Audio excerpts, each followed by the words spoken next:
થયા કોઈના દેવા માફી? મને કહેજો, મારા ઉપર 6 લાખ છે તો ખબર પડે મને. થયા કોઈના દેવા માફી? મને કહેજો, મારા ઉપર 6 લાખ છે તો ખબર પડે મને. હા, નરેન્દ્ર મોદીજીને હું કહેવા માંગુ છું, અહીંયા તો બધા રમકડા છે. આમ આથી ચાવી ભરે દિલ્હીથી એટલે ટે ટે ટે ટે ટે ટે ટે વાગવા માંડે. કાંઈ આવડે નહીં હરામ. બરોબર, પેપર લેતાય ન આવડે, ખેડૂતોનો બોલતાય ન આવડે. હમણાં એવું કીધું કોઈક મંત્રીએ કે થોડો પાક લેતા હતી. હા, આવને ખબર પડે. એક પાકમાં વધતા હતા, 3માં કઈ રેવા નથી દીધું. નર્મદાના નીરો હજી અહીંયા પહોંચ્યા નથી. હજી 5 ગામમાં હું હમણાં ગયો તો કયા કયા ગામો હતા લખેલા છે મારી પાસે. એ 3 ગામમાં તો વર્ષોથી પાણી ભરાઈ રહે છે. તો ઈસુદાનભાઈ પોતાના નામે 51 લાખ રૂપિયા કન્યા છાત્રાલય માટે આપણે સૌને અર્પિત કરે છે. મારી આપણે કન્યા છાત્રાલયના નામ માટેની જાહેરાત કરી હતી કે જે વ્યક્તિ કન્યા છાત્રાલયનું નામ પોતાના પરિવાર માટે લખાવવા માંગતા હોય તો નામની જાહેરાત માટે મતલબ કે પોતાના નામે અને કન્યા છાત્રાલયમાં સહભાગી થવા 51 લાખ રૂપિયા નોંધાવી અને નામ બુક કરાવી શકે છે. તો જ્યારે પણ સમાજમાં વાત થઈ ત્યારે ઈસુદાનભાઈ કીધું હતું મારું એક સપનું હતું કે જ્યારે પણ આવું કામ થાય અને માં ભગવતી મને દીધું છે તો હું સમાજને ઉપયોગી થાઉં. તો ઈસુદાનભાઈ પોતાના નામે 51 લાખ રૂપિયા કન્યા છાત્રાલય માટે આપણે સૌને અર્પિત કરે છે. જોરદાર તાળીઓ સાથે વધારીએ. 51 લાખ રૂપિયા ઈસુદાનભાઈ ખેરજભાઈ જામ એમના પરિવાર વતી આ સંસ્થાને સમર્પિત કરવામાં આવે છે.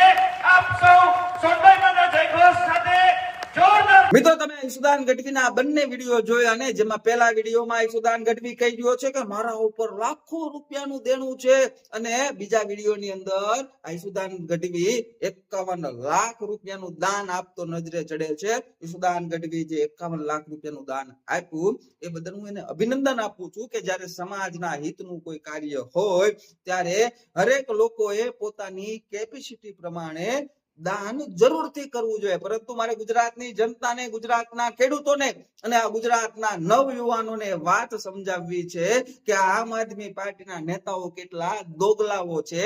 એ સ્ટેજ ઉપરથી કેવી ફાકા ફોજદારી કરતા હોય છે અને પાછલા બારને એ કેવા હોય છે, એ વાત મારે આજે ગુજરાતની જનતાને, ખેડૂતોને, યુવાનોને સમજાવી છે.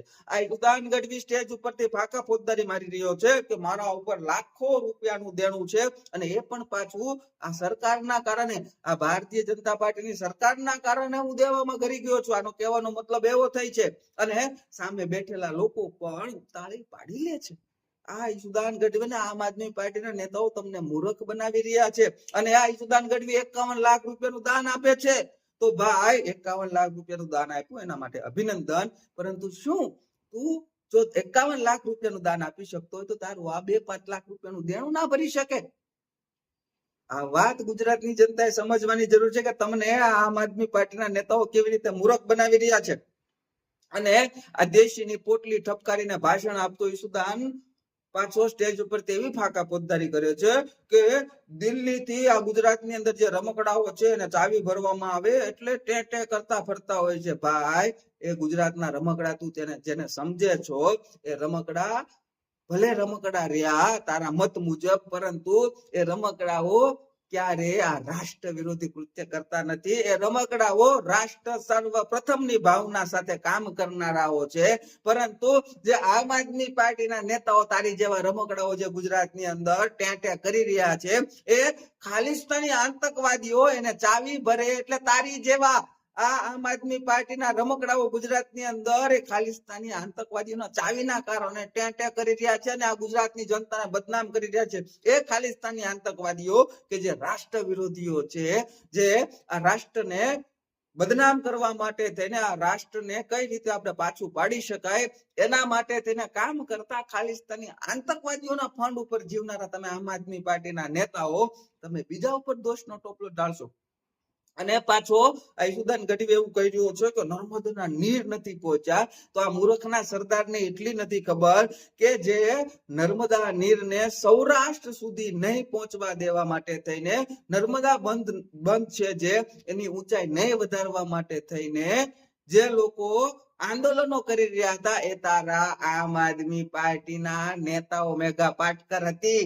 આટલી તો વાત મૂર્ખના સરદાર સમજ કે તારી મેઘા પાટકર ને અરવિંદ કેજરીવાલ વાંચતે ગાજતે આમ આદમી પાર્ટીમાં લઈને આવ્યો હતો. એ મેઘા પાટકર કે જેને આ નર્મદાનો બંધ ઊંચો કરવા માટે તેને ગુજરાતની અંદર આંદોલન કર્યું હતું, જેનાથી સૌરાષ્ટ્રમાં વસતા લોકોને નર્મદા નદીનું પાણી ના મળી શકે.